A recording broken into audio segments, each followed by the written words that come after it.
dans le cadre de notre série de webinaires sur la relation coach divorce et avocat divorce pour permettre de faciliter la gestion d'un divorce avec l'aide de partenaires comme Audrey, Divorce Coach. Donc, nous allons commencer par nous présenter. Vas-y, Audrey, à toi. Merci Sarah Jane. Bonjour à tous. Oui, comme le disait Sarah Jane, je suis coach en divorce et donc j'assiste les personnes à toutes les étapes de leur divorce, que ce soit avant pour décider si le divorce est la solution pour vous ou pendant le divorce, avec naviguer les étapes juridiques, etc. Enfin, assister les avocats, vos émotions, la communication avec votre ex, vos enfants, pendant cette période très délicate et ensuite l'après-divorce pour pouvoir se reconstruire, rebondir et démarrer votre nouvelle vie. Voilà, rapidement. Donc, le but, c'est de vous aider pour que ça se passe plus rapidement pour vous. Et voilà. Et toi, Merci, Sarah Jane, Audrey. vas-y, je te laisse. Alors, moi, je suis Sarah Jane Tasser, donc je suis avocate en droit de la famille international.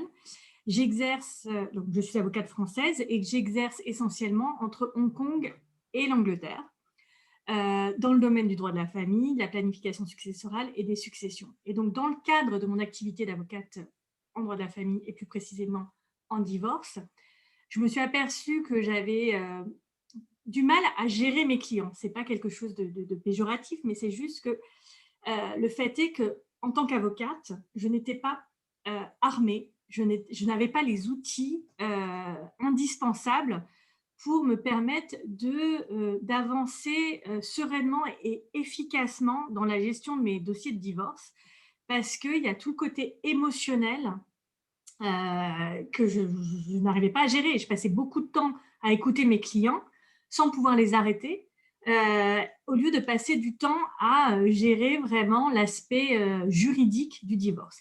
Et c'est la raison pour laquelle je me suis rapprochée d'Audrey, justement pour trouver réponse à mes questions. Comment arriver à arrêter mes clients et pouvoir les renvoyer vers une tierce personne pour gérer tout cet aspect-là qui n'est pas de mon ressort en fait. Donc, voilà comment a commencé notre collaboration et nous avons eu l'idée de faire justement ces webinaires sur ces thèmes variés, souvent enfin, basés sur les difficultés que je rencontre dans mon exercice, comme par exemple ce thème des vacances, des dates importantes et comment pouvoir gérer tout ça. Donc aujourd'hui, nous allons, bien entendu, il n'y a pas de solution miracle, mais nous allons essayer justement, avec l'aide d'Audrey, de vous apporter des éléments de réflexion, des outils pour pouvoir gérer plus sereinement cet aspect de la séparation et du divorce. Donc, 3 aspects. Tout d'abord, comment aboutir à un accord sur, par exemple, le partage du temps avec ses enfants dans le cadre du divorce et comment le mettre en application par la suite. Ça va être le deuxième point, comment organiser des vacances, soit en parent solo, comme tu le dis si bien Audrey, réaliser qu'il faut se préparer à passer ses premières vacances en parent solo, mais également la contrepartie, c'est se préparer également à être seul, à avoir des éléments, des moments où on se retrouve seul, sans ses enfants, et justement préparer ces moments-là. On va également parler de tout ce qui est date importante qu'il va falloir surmonter également. Et enfin, on va finir sur les situations où vraiment il y a des conflits où il est vraiment, enfin, on n'arrive pas à mettre de côté le conflit et donc savoir comment avoir quelques petits outils pour essayer d'avancer lorsqu'on est face à un mur et ou face à des comportements, comme on dit, des ex qui veulent tout contrôler. Comment arriver à préserver ses enfants avant tout. Donc, en se lançant dans le vif du sujet, moi, ce que je vais dire déjà pour commencer, c'est qu'il y a des mots qui reviennent dans toutes nos interventions, et encore là, c'est le cas, c'est que tout passe par la communication, qu'elle soit plus ou moins difficile, par le compromis et par prise de recul et souplesse. Donc, vous allez me dire, non, mais dans le divorce, c'est pas possible. Si, c'est possible, mais pas à 100%. C'est juste qu'il faut s'adapter à la situation pour aboutir à communiquer, à une communication, même si c'est pas la communication la plus efficace qu'il soit. Donc, en ma qualité d'avocate, la difficulté que je rencontre, c'est comment aboutir à un accord sur la répartition des vacances, des jours fériés, des dates importantes comme Noël. Ça, c'est très délicat parce que même dans les divorces qu'on dit par consentement mutuel, on va s'apercevoir que le dernier point, ça va être ça. Ça va être, est-ce que on a les petites vacances, les grandes vacances, comment ça se passe? Alors, surtout quand on vit à l'étranger. Et alors, mon exercice à l'étranger a pris toute son. Enfin, c'est calqué, enfin, c'est reproduit en France avec ce qui s'est passé pendant la pandémie. C'est-à-dire que il y a eu des moments où même en France, on ne pouvait pas exercer le droit de visite et d'hébergement. Donc, bah, ceux qui sont passés par là ont vu qu'il a fallu appliquer un peu de souplesse pour pouvoir trouver des solutions dans l'intérêt des enfants. Donc, il n'y a pas de solution miracle, comme je l'ai dit. Dans une négociation sur le temps que l'on va passer avec son enfant, si ce n'est pas en garde alternée, par exemple, ou même pour les vacances, l'idée, c'est vraiment quel est l'intérêt de l'enfant en fonction de son âge, de l'enfant lui-même, de ce qui est bon pour lui, pour voir, il ne faut pas chercher à tout prix à avoir exactement le même nombre de jours ou d'heures. On le voit souvent lorsqu'on vit à l'étranger, la difficulté de prendre en compte, par exemple, le décalage horaire, parce que dans l'absolu, on dit toujours, par exemple, il faut rentrer chez le parent un peu avant la rentrée, histoire de bien se remettre en condition. Mais parfois, ça veut dire vraiment écourter les vacances chez le parent qui habite très loin. Donc, il faut vraiment prendre du recul par rapport à ça et se dire, c'est pas juste qu'à chaque fois le parent se voit euh, euh, écourter le temps qu'il passe avec ses enfants sous couvert du décalage horaire. Donc, vraiment prendre en compte tout ça et se dire que souvent les gens me disent, non, mais il faut absolument que tout soit inscrit dans la convention, tout soit écrit dans les conclusions parce que c'est rassurant. Oui, en effet, c'est rassurant, mais au final, quand vous voulez appliquer une convention qui a marqué, donc dans cette hypothèse-là, on fera ça, dans cette hypothèse-là, on fera ça, on s'aperçoit qu'on a une convention qui va faire des pages, mais en pratique, si l'un ne respecte pas, on ne va pas aller saisir le juge pour faire appliquer cette petite provision, parce que malheureusement, le temps que vous ayez une audience devant le juge, on sera déjà en 2025. Enfin, j'exagère à peine. Donc, ce qu'il faut savoir, c'est se dire, c'est rassurant, bien entendu, d'avoir des choses écrites dans la convention, mais il faut réussir quand même à se dire, bon, c'est vrai qu'on ne communique pas très bien, mais peut-être que sur ces points, si on a établi les grandes lignes, on arrivera en bonne intelligence à s'entendre.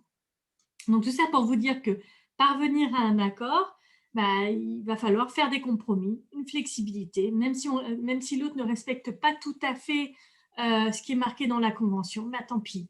La prochaine fois, c'est nous qui aurons l'enfant un peu plus longtemps. Donc, ça, les clients ont souvent du mal à l'entendre, mais c'est la réalité. L'intérêt de l'enfant dicte le fait qu'il faut prendre sur soi pour pouvoir éviter les tensions dans l'organisation des vacances qui sont censées être un moment de joie partagé avec les parents et l'enfant.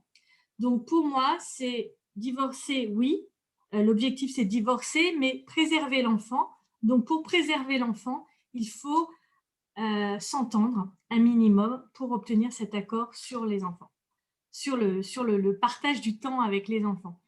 Donc ça, c'est Audrey qui va nous donner tous ces conseils pour savoir en pratique comment s'organiser, que ce soit avec les vacances avec les enfants ou sans les enfants, parce que moi, je le vois aussi, et c'est la raison pour laquelle on en a parlé. Souvent, on s'aperçoit qu'il va y avoir des tensions sur le moment où on va rendre les enfants parce que un des parents aura peur de se retrouver seul. Et c'est ça qui sera derrière. Ça ne sera pas tant le bien-être de son enfant, mais le souci, enfin c'est un peu égoïste, c'est que c'est malgré tout, se retrouver seul, ça fait mal. Alors Audrey, à toi, Oui. sur ces points-là. J'ai oublié de préciser, excusez-moi, que si vous avez des questions, n'hésitez pas soit à lever la main, soit à poser des questions dans le chat. Quand c'est interactif, ça nous va aussi. Merci Sarah Jane. Oui, en complément de ce que tu as dit, effectivement, je vais plutôt parler un petit peu concrètement de petites astuces déjà, puis après comment faire quand on est parent solo en vacances et quand on est celui qui reste sans enfant, comme tu l'as mentionné. Donc, déjà, s'organiser à l'avance, je trouve que c'est déjà un point important, peut-être même 3 mois à l'avance, si vous pouvez, pour que vous ayez bien en tête les dates où vous allez avoir peut-être une réunion familiale. Dans les prochains mois, c'est peut-être de nouveau possible. Et se dire, je vais caler ces dates à l'avance pour que mon ex sache que j'ai envie que les enfants y participent. Donc, pensez aux dates qui sont importantes pour vous. Et communiquer à l'avance avec votre ex pour qu'il n'y ait pas de dernière minute de surprise qui entraîne des tensions entre vous. Donc ça, c'est un premier point. Aussi, entre vous, quand communiquer avec vos enfants, quand vous n'avez pas les enfants, donc peut-être à trouver un accord. Est-ce que c'est nécessaire de l'appeler tous les jours? Est-ce qu'une fois par semaine suffit? Ou est-ce qu'un petit texto suffit? Voilà, donc en fonction de l'âge de l'enfant, etc.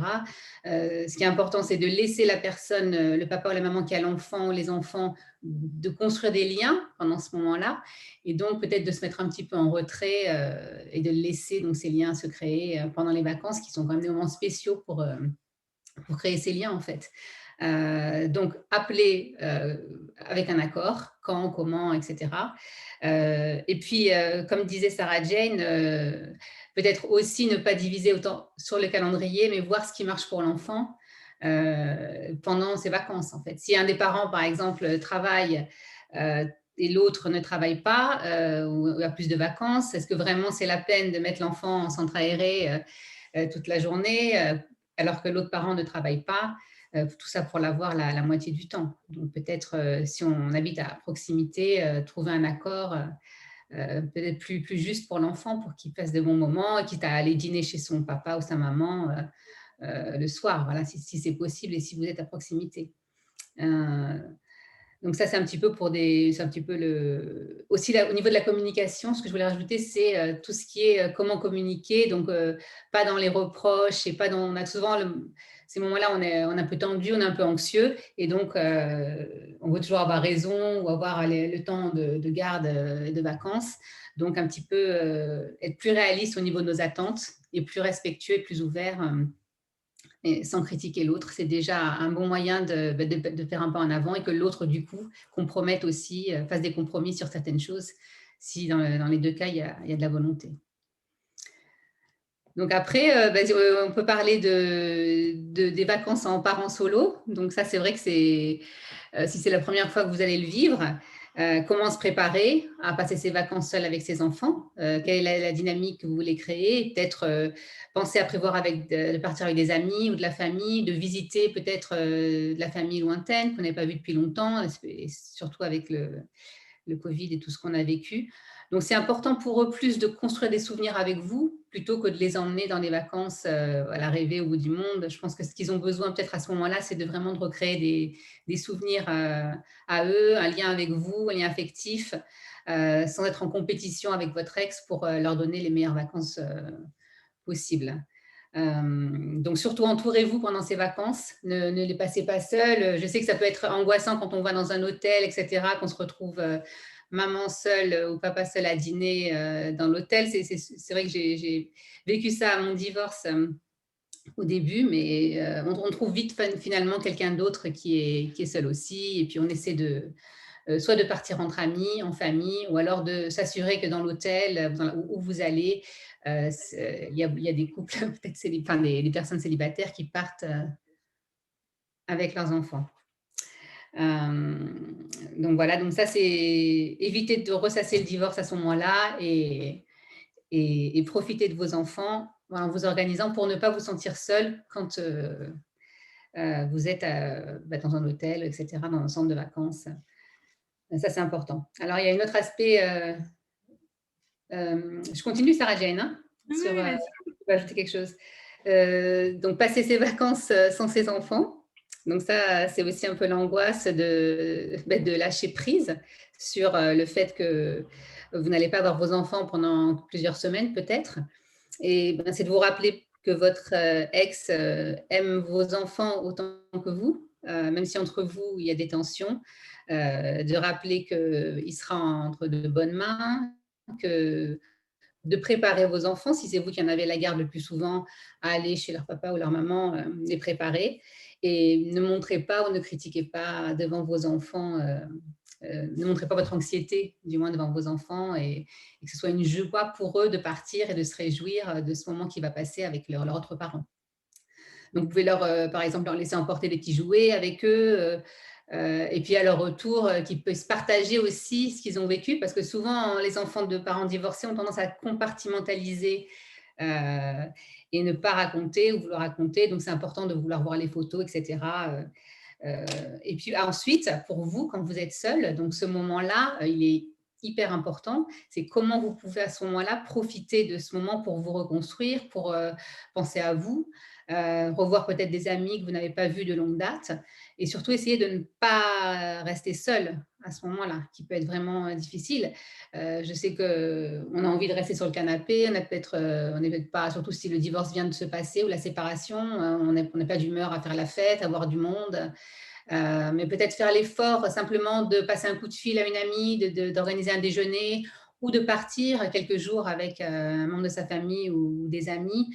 Ça vous remettra dans un esprit quand même positif et épanoui. Hein. Quand votre enfant va revenir, vous vous sentirez mieux, vous aussi, vous aurez fait quelque chose. Donc, c'est de vous dire qu'est-ce que je peux faire, que je ne pouvais pas faire avant, par exemple, ou qu'est-ce que j'ai toujours voulu faire, je n'ai jamais eu le temps de le faire. Qu'est-ce qui est possible pour moi pendant cette semaine, et qu'est-ce qui m'aiderait à aller mieux et à passer un bon moment aussi, même sans mes enfants.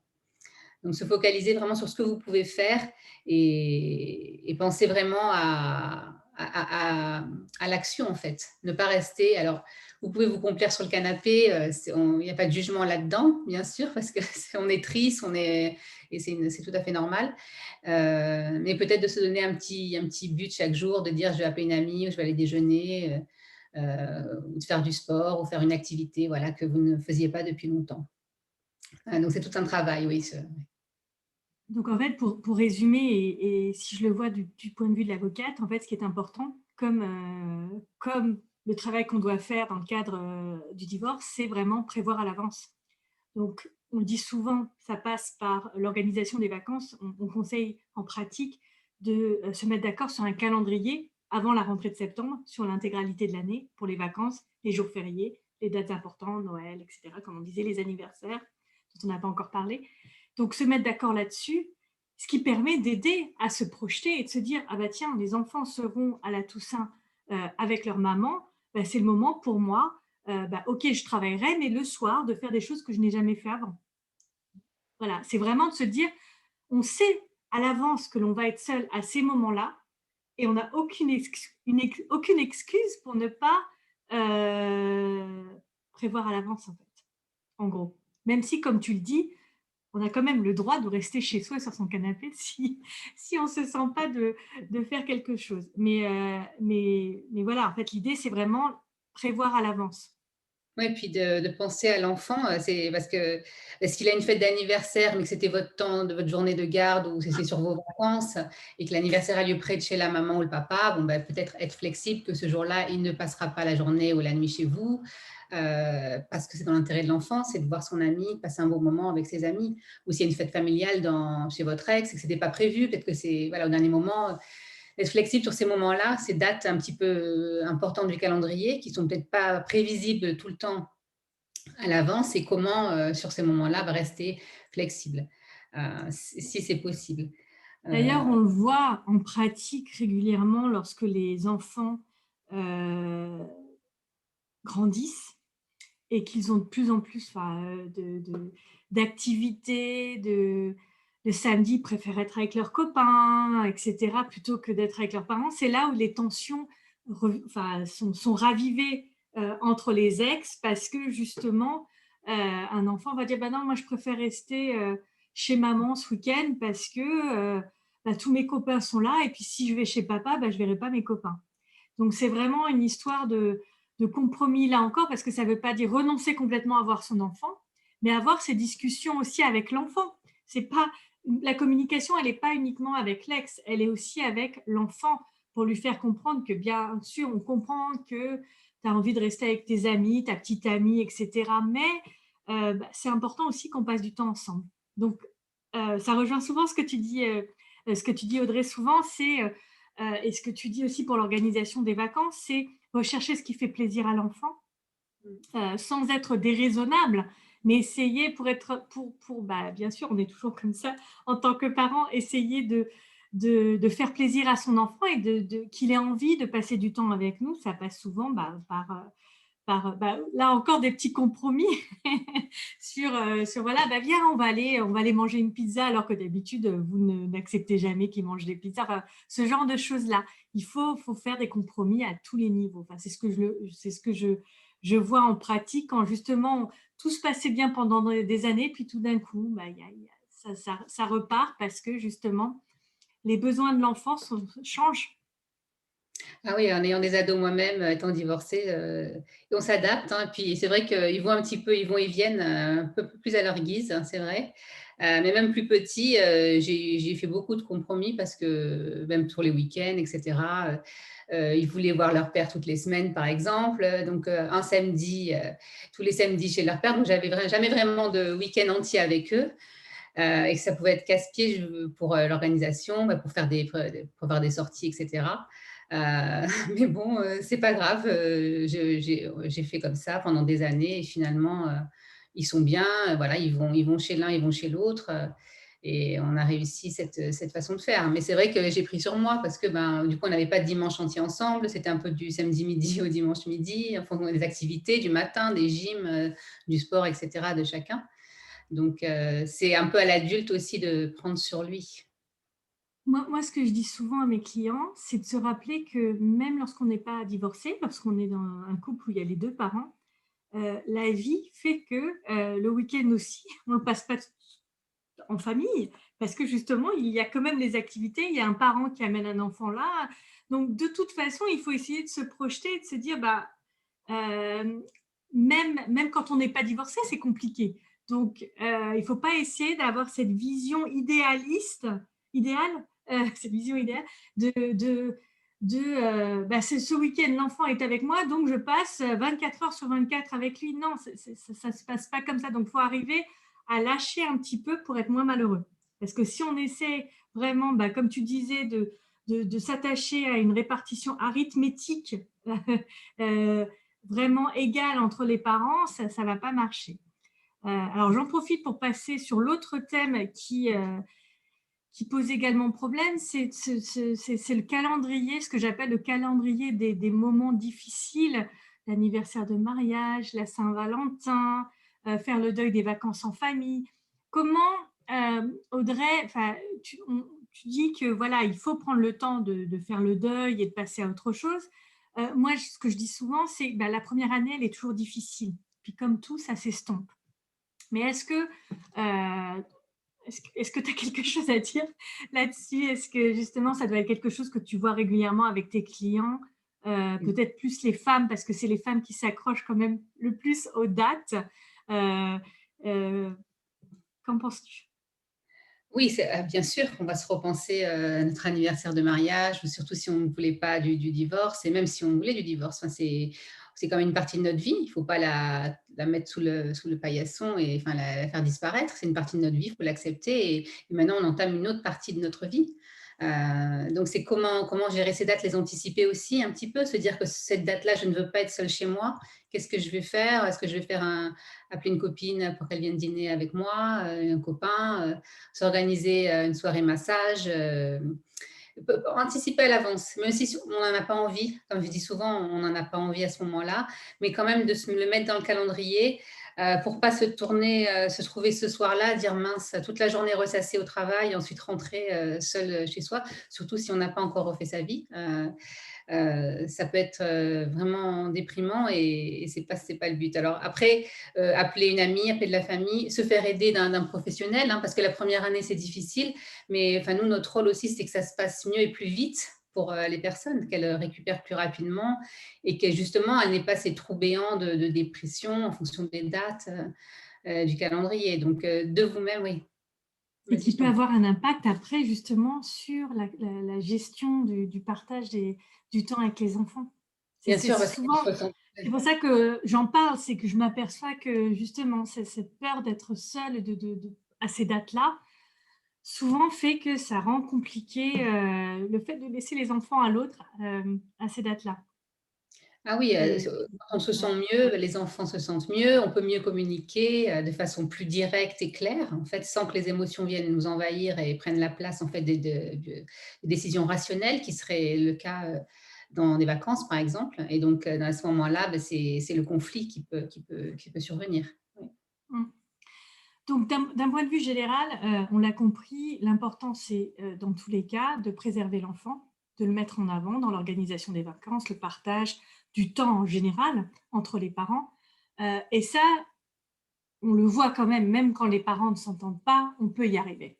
On peut prendre sur soi, pour y arriver. Mais il y a quand même des situations où malheureusement, des situations très fréquentes, où les conflits sont tels que, à chaque fois qu'on doit se, se donner les enfants, qu'il y a des échanges d'enfants, bah, il y a des tensions, il y a les résultats pour les enfants, c'est terrible parce que, comme tu le disais tout à l'heure, c'est à ce moment-là que les enfants vont se sentir coupables d'aller chez l'un ou l'autre parent, ne vont pas profiter du temps chez l'autre parce qu'ils vont culpabiliser par rapport au parent qui est seul. On a souvent le cas d'ex qui veulent tout contrôler et donc qui rendent la vie impossible à l'autre, qui ne répondent pas, qui ne communiquent pas. J'ai appris grâce à toi que il fallait modifier sa façon de communiquer. Est-ce que tu peux nous en dire plus pour justement, encore une fois, aucune solution miracle, ça on va pas vendre du rêve. Mais il y a des solutions pour rendre les choses un peu plus faciles. Oui, effectivement, donc quand vous êtes, en face de quelqu'un qui refuse tout compromis, qui, est négatif, enfin qui ne vous facilite pas la vie au niveau des vacances et d'autres choses, j'imagine. Déjà vous dire que ce parent-là a souvent un problème qui n'est pas vraiment lié à vous au divorce, hein. C'est peut-être qu'il y a un besoin de contrôle, une dépression, peut-être qu'il y a un manque d'estime de soi, la peur d'être rejeté, enfin un passé familial non résolu, il y a tellement de problèmes. Donc la seule personne qui peut changer votre ex, malheureusement, c'est votre ex. Donc vous n'allez pas pouvoir changer sa façon de faire. En revanche, ce que vous pouvez changer, c'est comment communiquer avec lui.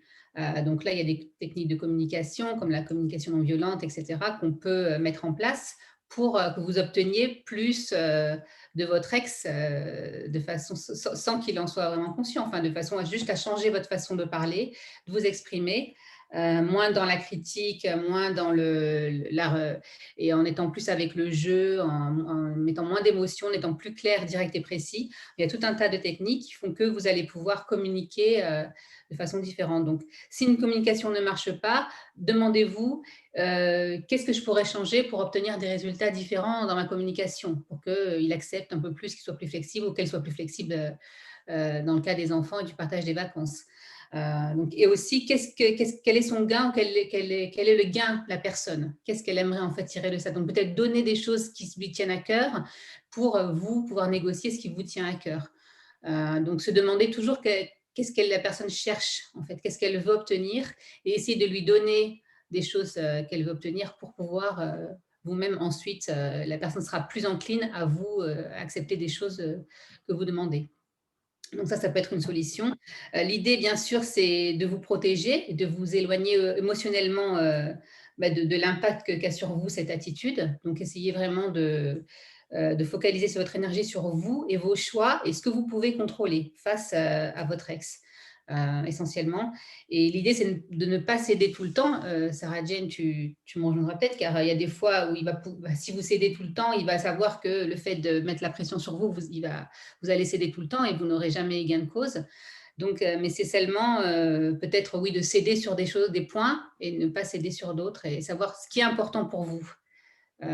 Et ça, voilà, avec un travail aussi, on peut le savoir. C'est ce qui revient à chaque fois, de toute façon, dans tous les divorces, quand il y a des conflits et qu'on n'arrive pas à avancer. Ce qu'il faut vraiment s'arrêter, se dire, bon, ben voilà, qu'est-ce qu'on veut vraiment, sur quoi on est prêt à lâcher. Alors, l'intérêt de l'enfant, on le met toujours en avant de toute façon, et en fonction de l'intérêt de l'enfant et du but à atteindre qui est le divorce, qu'est-ce qu'on est prêt sur quoi on est prêt à faire un compromis. Et ça, on le voit, c'est vraiment dans les situations de conflit intenses qui sont souvent source de blocage. Je pense qu'il y a beaucoup d'affaires, de dossiers dans lesquels le recours à tes services, Audrey, permettrait de débloquer, ne serait-ce que justement pour cette histoire de communication. C'est-à-dire que souvent on dit, oui, mais de toute façon, avec l'autre, c'est impossible. On ne peut pas avancer, on peut pas. Oui, mais ce n'est pas à l'autre de changer, puisque l'autre, de toute façon, il a décidé de nous rendre la vie impossible. C'est à nous d'arriver à avancer, d'obtenir ce qu'on veut, ou en tout cas un peu de ce qu'on veut, en changeant notre communication. Et c'est vrai que les outils que tu m'as donnés justement pour gérer mes clients sont vraiment efficaces. Et ça semble évident quand tu le dis, mais c'est vrai que essayer de changer sa façon les mots qu'on emploie, ça aussi, ça aide beaucoup. Et voilà, j'ai utilisé tes méthodes avec certains de mes clients et ça marche bien. Je peux en témoigner. Donc, voilà, je ne sais pas si tu voulais ajouter quelque chose. Je pense on a parlé de tout ce dont on voulait parler. En gros, c'est vraiment des sujets sur lesquels on pourrait parler des heures. Je ne sais pas s'il y a des questions. En tout cas, vous pouvez toujours nous contacter directement si vous en avez. Les maîtres mots sont toujours communication, compromis, souplesse. Enfin, moi, c'est ce que je retiens à chaque fois de nos échanges. Il est possible de faciliter les choses avec l'aide de tierces personnes professionnelles, parce que c'est bien, les amis, c'est super, les proches également, mais euh, des professionnels aident aussi beaucoup, que ça soit donc divorce coach comme toi, mais également thérapeute en tout genre. Il faut pas hésiter, il faut pas que ce soit pour les enfants ou pour soi-même. Donc, Ce que je voulais voilà juste ce que j'ai. rajouter, comme tu le disais, Sarah Jane, c'est aussi l'écoute, de vraiment écouter l'autre. C'est pas juste d'écouter en pensant à ce qu'on va dire, ce qu'on va répondre pour argumenter et contrecarrer. C'est aussi vraiment écouter ce que l'autre veut dire, est-ce qu'il a ses besoins, et que ce soit dans un couple marié ou divorcé, c'est hyper important l'écoute et de comprendre d'où vient l'autre en fait, qu'est-ce qu'il cherche, qu'est-ce qu'il veut dire. Et donc là, quand les deux personnes sont en écoute l'un de l'autre, automatiquement, c'est comme nous en tant que coach, on est là pour écouter intensément, et donc on comprend mieux la situation. Donc pour comprendre mieux l'autre, c'est important de vraiment écouter. Et là aussi, on peut peut-être se rendre compte que oui, finalement, je vais céder sur ce point. Finalement, ça ne me touche pas plus que ça. Puis les enfants seront plus heureux. Euh, voilà, sans critiquer et sans être agressif, on peut écouter et comprendre ce qui se passe dans la tête de l'autre aussi. Enfin, il y a tellement de choses à dire. On n'a pas parlé de Noël et des vacances et des cadeaux. Voilà, Et comment faire avec ça. si on suit les conseils que tu as donnés, on peut gérer tout ça. Enfin, on voit comment on peut arriver à gérer tout ça. Toutes ces Oui, dates. bien. Voilà, en fait, je réalise que c'est en utilisant ces petits conseils de communication, d'écoute, de retrait, de compromis, etc., qu'on arrive à les appliquer à toutes les situations. Avec plus ou moins de succès, bien entendu, mais voilà, Oui, ça c'est fait bien pas. sûr. Oui, puis même en une heure et demie de séance, on peut discuter sur ce point-là des vacances, par exemple, et adopter une autre communication, une autre stratégie de façon de faire qui peut débloquer un conflit, par exemple. C'est ça qui est important. Puis de mettre à cœur les enfants, comme on l'a dit, c'est pour ça, c'est pour eux, Toujours, bien sûr, c'est pour eux toujours. qu'on veut que ça marche. Alors, je pense qu'on va s'arrêter là. Je veux juste rappeler que, on peut nous contacter. J'ai mis normalement nos contacts dans le chat, mais en tout cas, si vous êtes inscrit de toute façon au webinaire, vous avez nos adresses. Un replay va être disponible. On est également en live sur Facebook en même temps. Et on continue les webinaires. Le mois prochain, ça sera le coaching pour les hommes, parce que souvent les hommes pensent que le coaching n'est pas fait pour eux. Donc, ça sera une session spéciale coaching pour les hommes. Nous allons faire la même session en anglais dans 15 jours sur les vacances, la gestion des vacances. Et Audrey, si vous la contactez aussi, peut vous faire... tu as une offre, Audrey, pour les personnes qui te contactent. Oui. Donc, Tu parles n'hésitez de... pas à contacter. Ah oui, bien sûr, oui, j'ai différentes offres, programmes. Donc sur Voilà. 6 semaines, sur 3 mois, et puis même des séances laser d'une heure et demie, justement pour débloquer un conflit et avoir juste une vision un petit peu différente de ce qui peut être fait. Donc ça, c'est important justement sur ce point des vacances, par exemple. Exactement, surtout avec les vacances qui approchent, d'où le calendrier que nous avions choisi. Enfin, nous avions choisi cette date, ces dates proches de l'été pour ça et au moment des longs week-ends. Donc voilà, donc si vous n'avez pas d'autres questions, nous allons nous arrêter là. Merci. N'hésitez pas à nous contacter et peut-être à notre prochain webinaire au mois de juin. Voilà, bon jeudi de l'Ascension. Et, Merci, et à bientôt. à Merci. Au bientôt. revoir.